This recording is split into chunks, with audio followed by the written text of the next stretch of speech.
Chapitre 6 du programme d'histoire en cinquième, le monde au temps de Charles Quint et Soliman le Magnifique.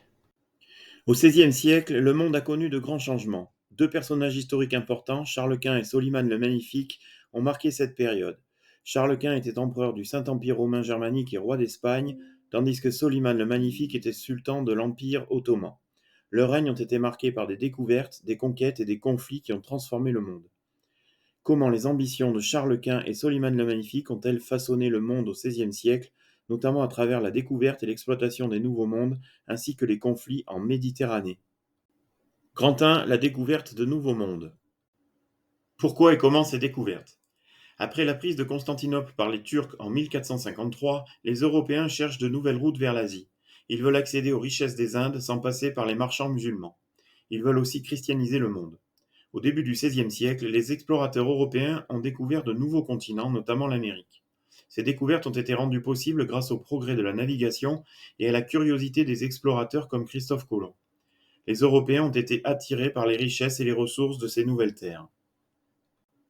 Les grandes découvertes. Les Portugais, avec Diaz et Vasco de Gama, découvrent les Indes par la route maritime de l'Est en 1498 qui contourne l'Afrique.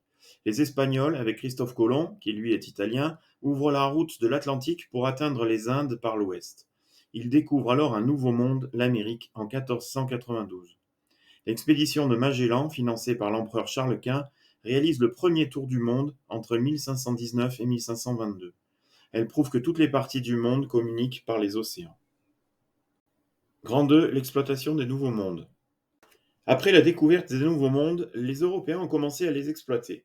Ils ont établi des colonies et ont utilisé des ressources naturelles comme l'or et l'argent pour enrichir leur pays. Les populations locales ont souvent été exploitées et forcées à travailler pour les colons. Cette période a marqué le début de la colonisation et a eu des conséquences importantes sur les populations indigènes.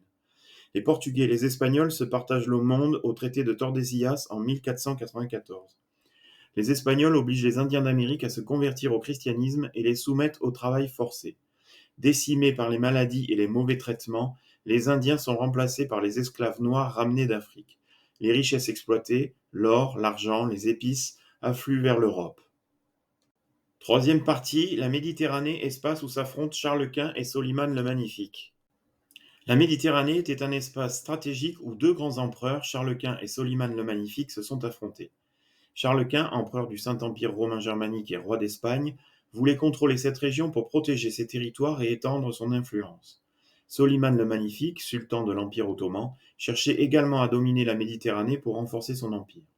Leurs conflits ont marqué l'histoire de cette période et ont eu des répercussions sur l'équilibre des pouvoirs en Europe et au Moyen-Orient.